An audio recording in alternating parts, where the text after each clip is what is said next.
There are a few companies that really have the majority of the global population at their fingertips. And in my opinion, Apple is one of these. Apple is the largest company in the entire world for good reason. What they've actually been able to build and manage to do is fantastic. The very smart thing here is that they have built themselves an ecosystem. All the products and services that Apple have are all so deeply connected and integrated with one another.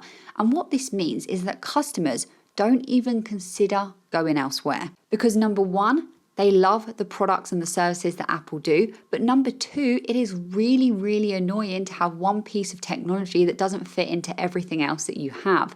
And because of this, what we see happen is a very high retention rate, and also customers just continually add to their Apple ecosystem. Now, just looking around on my desk, I have a Mac, I have an iPhone, and I have AirPods. And that's just one person in one city in one country. And actually, I didn't own any Apple products until 2017, which is actually probably not the norm. Just looking on Forecaster here, you can very, very quickly see what a strong position Apple are in terms of their finance, in terms of their balance sheet. Like, look here. You can see that net income and sales have been increasing over time. You can see this on a quarterly view as well. And then if we scroll down to this area where it shows us the weighted financials, we can see sales, net income, free cash flow, and gross profit. Now, what I also want to point out here is the revenue by products. I think a lot of people think about Apple as a company that sells iPhones and then a few other products that are, nice. That's about it. But actually, there's so much more than that. And without even knowing what Apple are getting up to behind the scenes and what could come for the future, which you should definitely research and think about, you can straight away here, just by hovering over these bars, see how much we are seeing a shift in where their revenue is actually coming from. There's been a lot of noise in the market recently about iPhone sales and how they are predicted to be a lot weaker than previous models and all this stuff. You hear it time and time again. It's a record, it's a broken record. It just keeps repeating itself.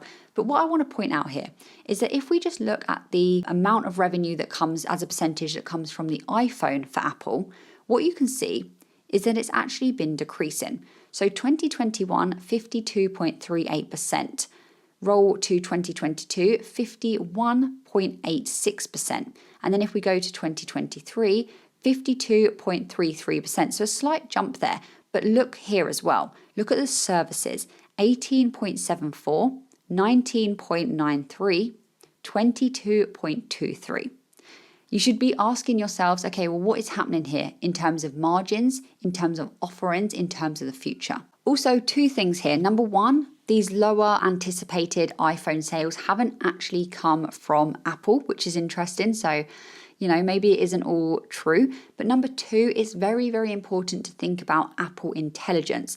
Apple Intelligence just being basically Apple's artificial intelligence offering, and they are going to be rolling out, bringing AI capabilities and functionalities into their products, into their phones. That's important to think about because at the moment we have, our devices not really aligned with artificial intelligence that much, I would say. If Apple can do that very, very well, like I said, they have got a global reach. That could be interesting. If you want to try Forecaster, which by the way, it does many, many different things, you can try it for 7 days free of charge. Use my link in the description below. And if you like what you see, you can get 10% off at checkout using the code Haley10. So knowing that Apple are moving in the world of artificial intelligence and knowing that their services and accessories revenue is growing, you do have to ask yourself, what will Apple actually look like in 5 years, in 10 years? Will iPhone still be the main driver of their revenue, or maybe it will actually be something else? Also, we recently learned that Apple is in discussions with JP Morgan Chase for the bank to actually take over their flagship credit card program from Goldman.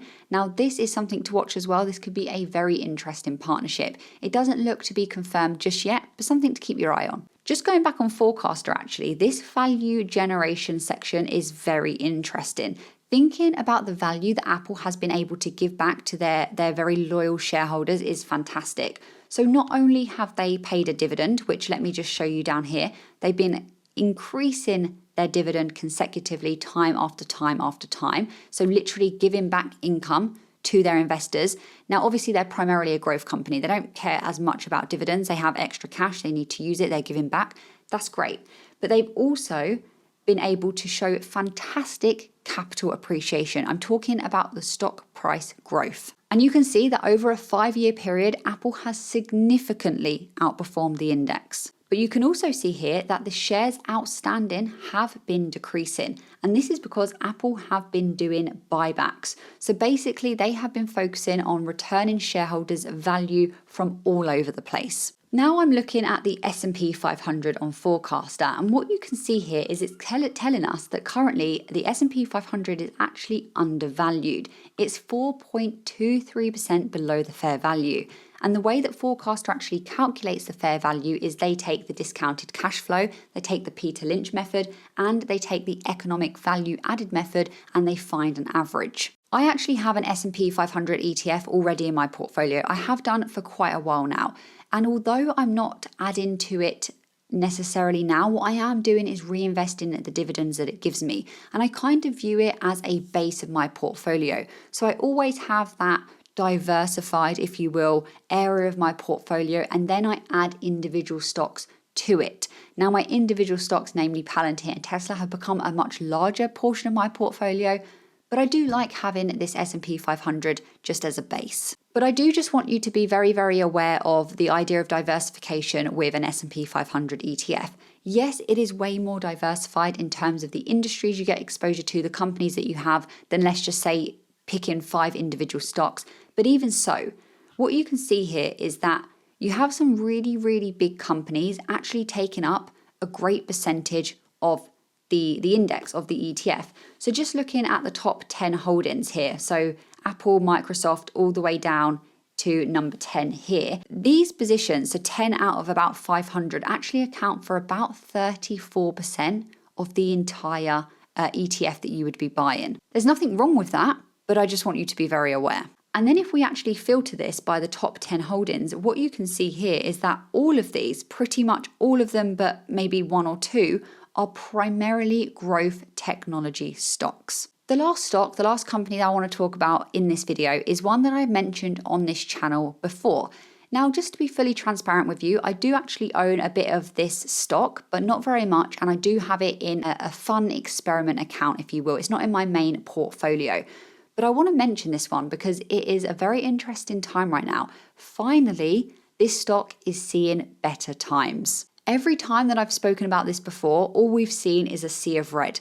But I think now investors of this company can have a little bit of a moment to just sit and breathe, that their investment choices seem to be okay. If you haven't guessed what company this is, it is of course PayPal. You can see here just how beaten up PayPal stock has actually been from all-time highs. It has been quite a journey. And if you're someone that held back in 2021 and you're still holding, give yourself a pat on the back, because that is some serious mindset and, psychological abilities that you've had. But I just want to go here to this average fair value. So right now, Forecaster is telling us that PayPal is 96.02% below the fair value. And this is interesting. I do think from a valuation point of view, PayPal is definitely undervalued. I think for a while, PayPal has actually been priced for no growth whatsoever, and that is just simply not the case. People refer to PayPal quite often as being a legacy company, being too old, being a bit of a dinosaur. It's dying, it's not good anymore, it's not innovative.